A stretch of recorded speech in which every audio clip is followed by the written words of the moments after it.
What's going on today, Internet? Selfish here with Retrospect. Today we're going to take a look at the MagicX Mini Zero 28, a 2.8-inch rocket that fits nicely in your pocket and does a pretty good job at emulating at the same time. Let's take a look.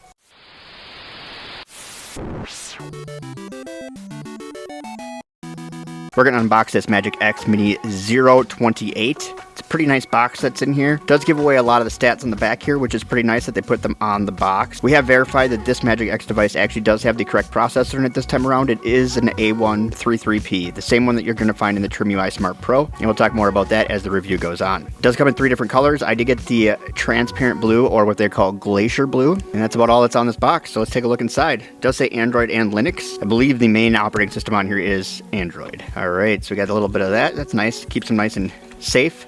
We'll get this handheld out of the way. In the bottom here, we do have some screen wipies. Yay, screen wipies! And we do have a screen protector, which is really nice that they included that in here. Next up, we do have the origami accordion.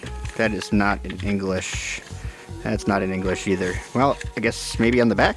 Does it open? It does. Look at that. So if there's anything in here that you need, this information is here for you. Now there's one really odd thing in the box before we get to the charger, which is also in this box. I'm not exactly sure why that they sent screws. They send extra screws for this. What would the screws be for? I mean, it's cool, like if you take it apart and the screw falls off, or you lose it. It just seems like a really weird thing to have come in the box. I can't think of any reason why they would include this, but maybe I'm missing something. And then last but not least, we do have our charger, which is going to be in here. I believe it's a Type-C to Type-A, but we'll double check. Ooh, it's white. It is a C to A charger, and it also comes with a lanyard, which is kind of nice, and the lanyard matches the color of the glacier blue kind of color. It's a pretty neat little gift. I didn't know that was going to be in there. That and the screws. Both of them kind of threw me off guard. And last but not least, we do have the glacier blue MagicX Mini Zero 28. Dumb name, but a really cool looking handheld. Let's take that out of there. Boy, it looks pretty nice. Now that we got this out, let's go through the I/O real quick. Up on top here, we do have our shoulder buttons and triggers. They are in line. We do have volume up and down, and then we do have 2 USB-C holes. This is our OTG port, along with our DC port. That's exactly what they did in the last one as well. On the side here, we do have our memory card slot. This is for your game slot. And on the left-hand side, we do have the operating and/or game slot as well. The back does have a vent cover here. It does not have active cooling, but it does have ventilation for helping cool down the inside, which is nice to have. I know people have been drilling holes in the back of some of these micro handhelds. This one just comes with them already pre-drilled in there for you. And then on the bottom here, we do have our speakers. It does have stereo speakers, and they both are facing downward. We do have our power button, which is a really weird place for a power button right there at the bottom. And we do have a 3.5mm headphone hole, which is nice to see that they kept the hole in this one. It's nice to be able to hook headphones up to these things. So I'm glad that they put that in there. On the front here, we do have our start and select buttons up here on the top. We do have our face buttons, A, B, X, Y. They have a decent amount of travel. Not too much, not too little. They bounce back pretty quick. I know they're kind of clear, so they might be hard to see here, but hopefully you'll be able to see something. We do have our D-pad, which for how small it is, has a decent pivot. Actually does pretty well there. And then we do have our joysticks, and these joysticks are the same ones that they're using in the Retroid devices and the AYN Odin devices. They're just an inset stick. I'd imagine this is going to be something similar to what we're going to see on the Retroid Pocket Flip 2. I would imagine it would be the same sticks or very similar as these right here, because these are just the same sticks with a shorter cap, which I believe is what they're doing there. These are a HallEffect stick as well. So one of the least expensive devices you can get on the market right now with a HallEffect stick already in it. And then right here in the center, we do have our home button or back button, depending on what screen you're in. Because it is Android, you do need a home and or back button, so that's what we got right there. And then we do have our screen. Now this is a 2.8-inch 640 by 480 IPS display. Interestingly enough though, it's not a touch screen. So with Android, it's still not a touch screen display, which is kind of sad sometimes, because I think you're going to want a touch screen when you have Android, but maybe not. We're going to find out. While this boots up and we go over the specs here on the MagicX Mini Zero 28, I cannot say the name. The name is ridiculous. MagicX Mini Zero 28. I'm just gonna have to keep saying it very slowly like that so I don't screw it up. How about we call it the 028? Let's do that. On the 028 here, we'll go through the specs. It is running a 64-bit Android system. It does have, like I said, a 2.8-inch IPS full view display. Its CPU is an Allwinner Cortex A53 or A133P, same one you're gonna find in the TrimUI Smart Pro. And it's running at 1.8 gigahertz. It is running a IMG PowerVR GE8300 GPU. It's nice that they did put 2 gigs of DDR4 RAM in here because it is running Android. That would also make it a little lighter on some Linux builds if those ever come out for this. Just a little bit of extra power to get it over the edge, which is really nice. It does have Wi-Fi at 2.4 gigahertz. Has the 2 downward facing stereo speakers, dual memory card support, and a custom launcher that looks like Daijishu, but they call it the Dawn launcher. So we'll scroll through here and take a look at some stuff here. There's a couple little tweaky things with Dawn launcher, but for the most part, it's a clean enough interface where you can get to your games and play them. And because it's Android, you do also have an option to change it up completely if you wanted to. But this Dawn launcher isn't so bad, especially if you ever use Daijishu. Same exact hotkeys, same idea. There are a couple of things that are a little goofy, like without a touchscreen, in order to get in and change screen brightness, you are going to need to go in here through the settings menu and change your brightness the old school way. We'll put it on a dark theme. Yeah. All your changes to anything in the interface itself or the device itself will go through this screen. I guess it gives me the opportunity to show you one thing here. If you need to get to a mouse, you just hold down the right joystick, a mouse will pop up and you move it and cruise it with the left joystick and do your selecting with the left joystick. It's a little awkward at first, but you will get used to it. Again, just hold it. Then we get a little joystick pops up on the bottom there.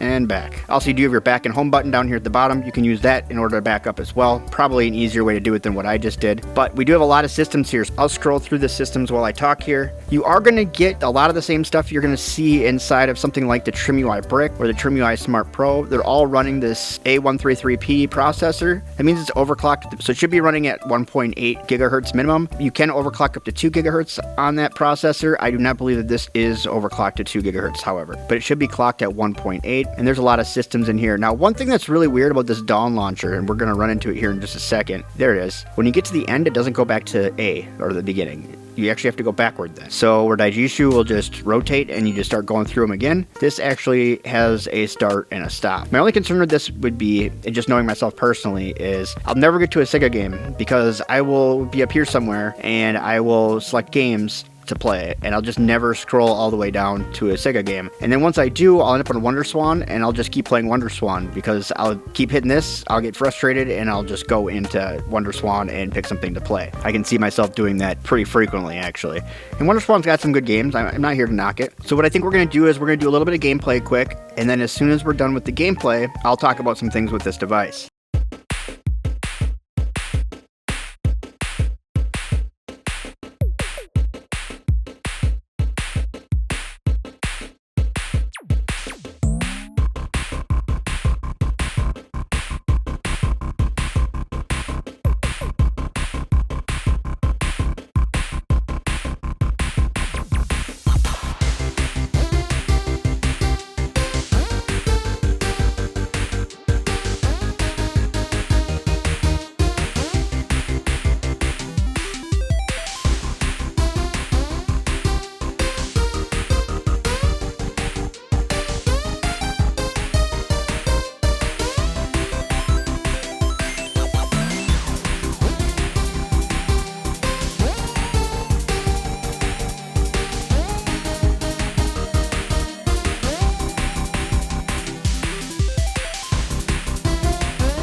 This one is even more comfortable, which is weird because I thought this one was comfortable to begin with. I really do like the Mini M. It is a little clicky as far as buttons go.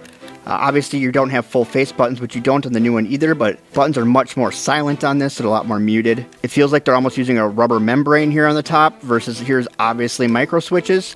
Now, they both could be micro switches, and these are just softer switches. I'm not sure. I'm surprised I can't see it through here. I was actually going to open this up because the last two MagicX devices that I reviewed actually had a different processor in them than what MagicX had advertised. And so I'd open those devices up so we could see that. I know people have opened this one up already, and I know it's the right processor. So good job, MagicX, by getting the right processor out the door. 1 for 3 ain't bad. It's a good step in the right direction of really getting some loyalty out of your customers who can believe in what you're putting into your devices, so don't screw that one up. Now, the Mini M actually ended up being a very good handheld, even with the wrong processor in it, but the 028 is a much more powerful handheld. This has the same processor as the TrimUI Brick, as the TrimUI Smart Pro. This processor is starting to get used more and more, and it's the A133P, but we are seeing some good performance on this. And then you add an Android on top of it, and one of the great things about running Android on this is it's Android. It's regular Android. So if you don't want to run this front end, if you're like, I don't like the Dawn launcher, aka Daijishu Lite, you can get rid of it, or you can just run off a desktop and run your apps independently, or you could put full Daijishu on here. You could really make it however you want it, and that's the beauty of Android.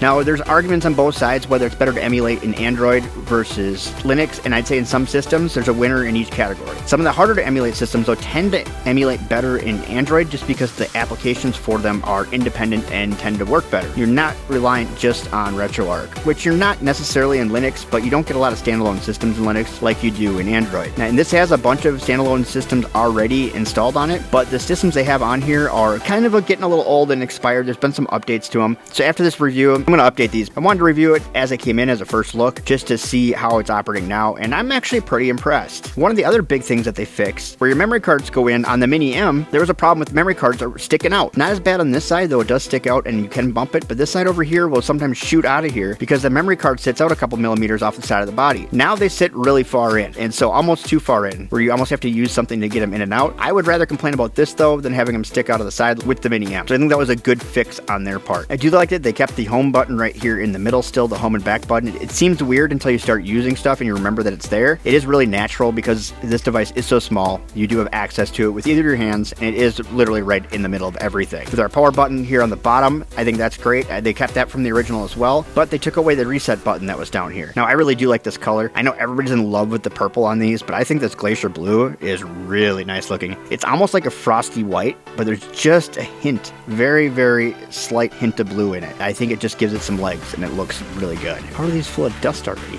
How is that possible? As far as performance goes, this performs well, as I stated, but Sega Saturn's kind of a waste of time. You can maybe get games to play if you screw around with them enough, but they're not playing the way that I would want to play them. They don't feel natural because they're using a lot of frame skip and stuff like that in order to be able to play, but you do have some of that limited GameCube. Now, Dreamcast plays like a dream on here for the most part. Even PSP, though, I wouldn't want to play it on this size screen, and as you saw when I was doing my demo, screen's pretty small because that's a 16:9 system, so in order to make it fit on the screen, it gets squished. Or you can blow it up, and it doesn't look terrible because it is only a 2.8 inch screen. It's not like where you really stretch them out and you can tell. On here, it's a little harder to tell because it's harder to see. So if it doesn't bother you, it does play alright. Some of the preloaded games on here are pretty well programmed into PPSSPP already. We see that with games like God of War, where there's actually God of War settings for PPSSPP, which is a bunch of hacks and frame skips and all that kind of stuff already built in here. That does give a better experience to any user that wants to play this, especially if you're new to the hobby or that wasn't your favorite game growing up. You will be able to tell the difference though if you play that game a lot, but if that's a game that you haven't really played before, I think it's an okay experience. After that, you just have to worry about squinting at the screen because the screen's pretty small, and it only gets smaller, again, when you do those 16:9 systems. I think they did a great job with these thumbsticks. These are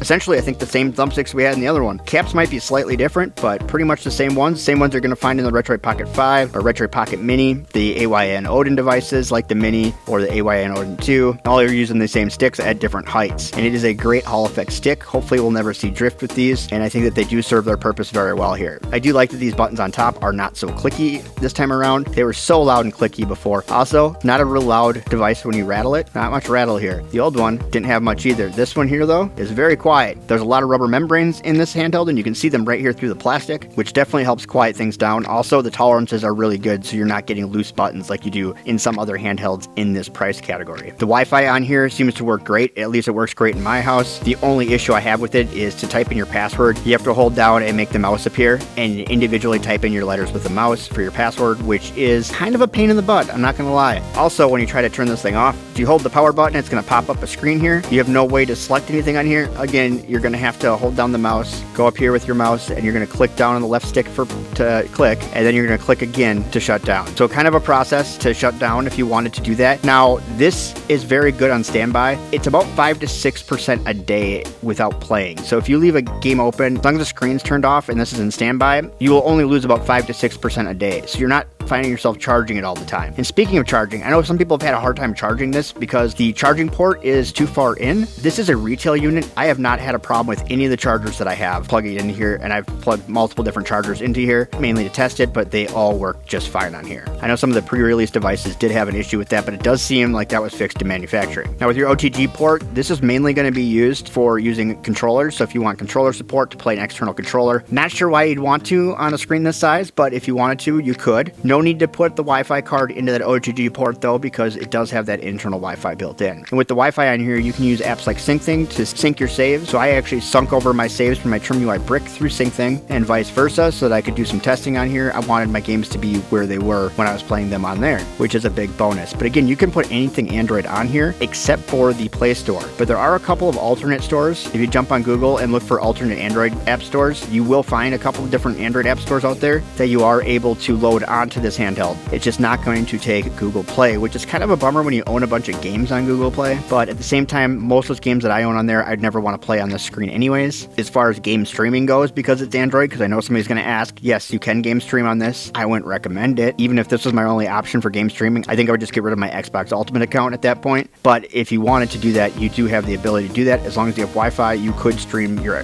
Xbox Cloud account right to this device, which is kind of a cool feature the more I think about it. And you'd be able to do Moonlight to your desktop as well, which I did not try that. I feel now that maybe I need to try streaming a game on here and see if it is something that maybe I like. Mostly what I like about this is it plays pretty much all the retro games I'd want to play, minus the DS games being maybe a little small on here with the split screen, but for a device that fits nicely into your pocket. In fact, to a point where you can kind of forget it's in there, even more so than the TrimUI Brick, which is my EDC handheld. But for the last few days, this has been the handheld I've been carrying, and I have not been disappointed yet. It's a really great handheld to carry every day. Honestly, the way it's set up from the factory with this Dawn launcher front end, it actually works pretty good. There's not a lot of bad to say about it other than like weird scrolly things like I showed, and sometimes you have to use that mouse in order to click on things that you want to. But if you're familiar with Daijishu at all, or just front ends in general, this is one of the cleaner front ends you can use. I'm a big Daijishu guy, so this to me just seems really easy to play with because it's so close to being that, even to the point where you're adding libraries and things relatively the same as you would on Daijishu. That's another beauty of Android.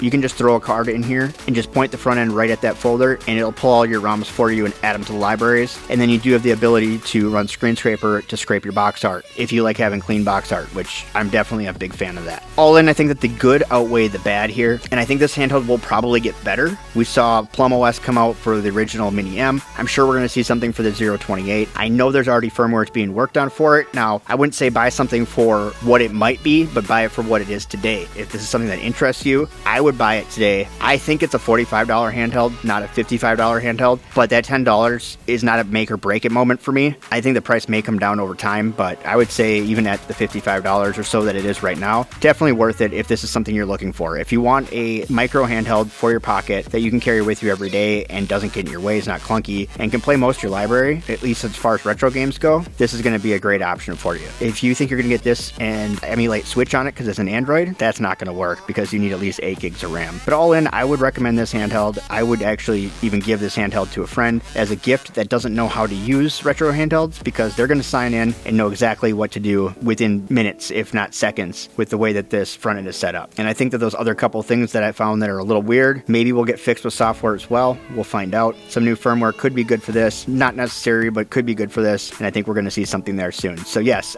this is a pickup for me. But if you have any questions about it, please leave them down below and I will try to answer them for you. I'm pretty good about responding to any questions I get down in my comment section. But that's all I got for today. Don't forget to comment, rate, subscribe. Share this video with your friends because sharing sharing is caring, and it also helps grow the channel. And while you're at it, there's a couple of videos that YouTube is recommending you watch. It's all part of the algorithm, and they got you, because they got you to this one, so they're going to get you to the next one. Pick one of those videos out, check it out, let me know what you think. Comment, rate, subscribe on that video as well. Just make it a big round robin, and we'll just keep creating growth through the viewers we already have. But that's all I got for today. Thanks for watching. Bye-bye!